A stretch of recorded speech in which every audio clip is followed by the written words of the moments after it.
Bonsoir, selon l'heure que vous me prenez en marche, je suis le leader plus que vainqueur. Pour tous ceux qui me connaissent déjà sur ce nom, sinon qu'à l'état civil, je m'appelle Dadje Herman. Je suis devant vous ce matin pour pouvoir vous apporter une parole, une pensée de la part de mon Seigneur Jésus-Christ de Nazareth. Frères et sœurs, bien-aimés en Christ, vous savez, dans la vie, lorsque nous parcourons la vie, le temps s'en va. Et le temps s'en va avec des circonstances, avec des circonstances heureuses ou malheureuses. Et nous traversons des situations, nous traversons des problèmes qui font que souvent d'autres sont découragés et d'autres sont encouragés par rapport aux résultats que la vie leur apporte.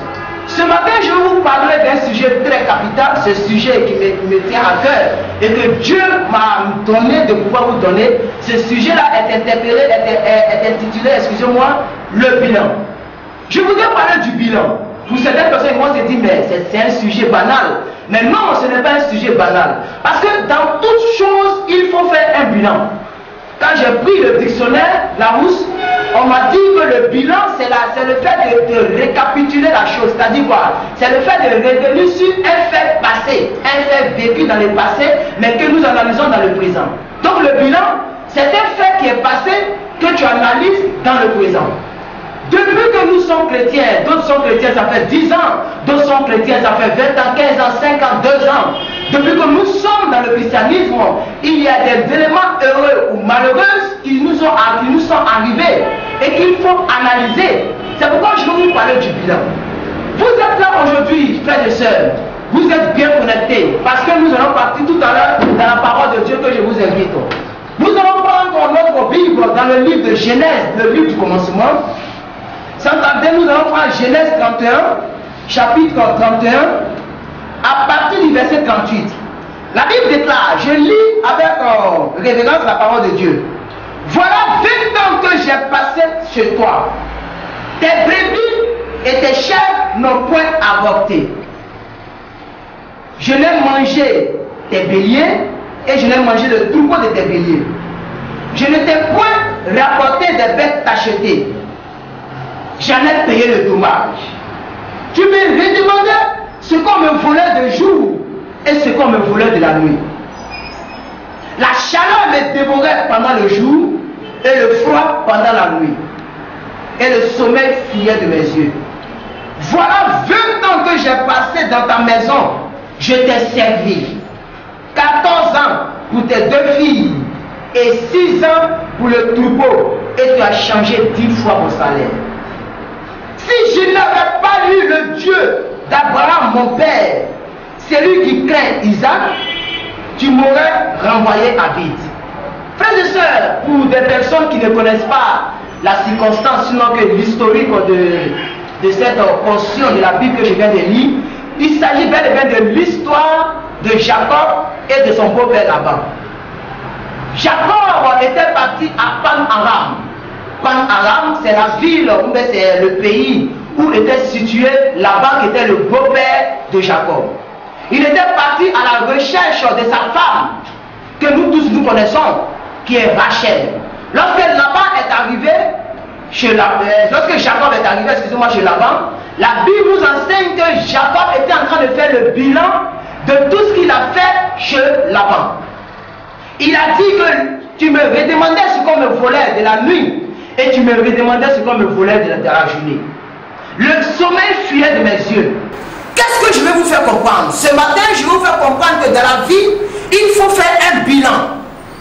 Et mon exhortation de ce matin est intitulée le bilan. Mais le bilan dans 3 domaines spécifiques. Le premier domaine que je vais parler ce matin, c'est le domaine de la vie chrétienne. Le deuxième domaine, je vais parler pour le domaine de la vie matrimoniale. Et le troisième domaine, je vais parler au niveau du domaine de la vie professionnelle. Alors, nous prenons le premier domaine. Depuis que tu es né, depuis que tu vas à l'église, que tu es né de nouveau, quel est le bilan de ta vie chrétienne? Où est-ce que tu es arrivé avec Christ? Ça fait peut-être 10 ans que tu es chrétien. Ça fait peut-être 20 ans que tu es chrétien. Mais où est-ce que tu es arrivé? Depuis que tu es dans l'église où tu es, depuis que tu es assise dans la foule, est-ce que ta vie chrétienne va de l'avant? Est-ce que tu commences à constater les merveilles que la Bible nous dit dans la parole? Parce que que la Bible dit par exemple, voici les miracles qui accompagneront ceux qui auront cru. Ils chasseront des démons à mon nom. Ils imposeront les mains aux malades et les malades seront guéris. Alléluia. Alléluia. La Bible dit que je souhaite que tu prospères à tous égards comme prospère l'état de ton âme. Est-ce que les réalités bibliques sont aussi réelles dans ta vie? Est-ce que la vie que Dieu t'a promis dans la Bible est reflétée dans ta vie?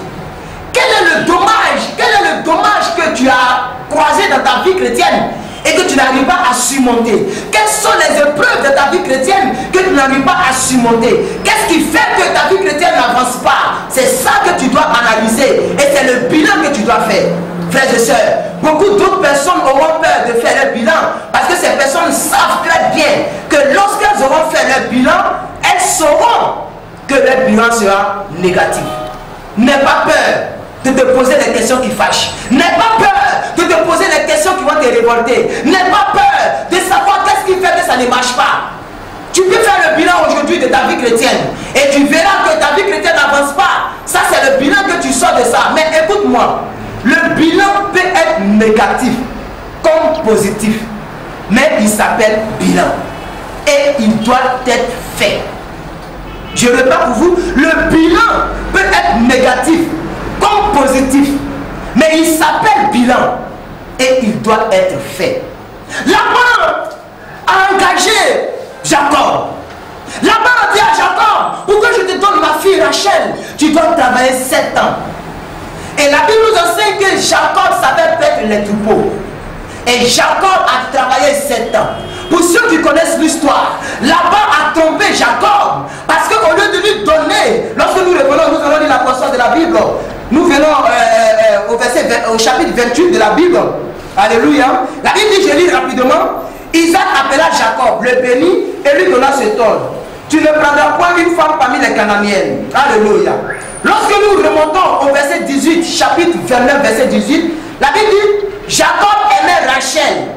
Et il dit, je te servirai 7 ans pour Rachel, ta fille cadette. Donc Jacob était venu voir Laban pour épouser sa fille Rachel. Même si vous lisez la suite de l'histoire, la Bible nous enseigne que Jacob a été trahi par Laban. Est-ce que actuellement là où tu te tiens, tu penses que la vie chrétienne t'a trahi? Tu penses que les choses n'avancent pas dans ta vie? Non, écoute-moi très bien. Même au bout de la trahison, il y a toujours la victoire. Quel que soit le problème que tu traverses dans ta vie chrétienne,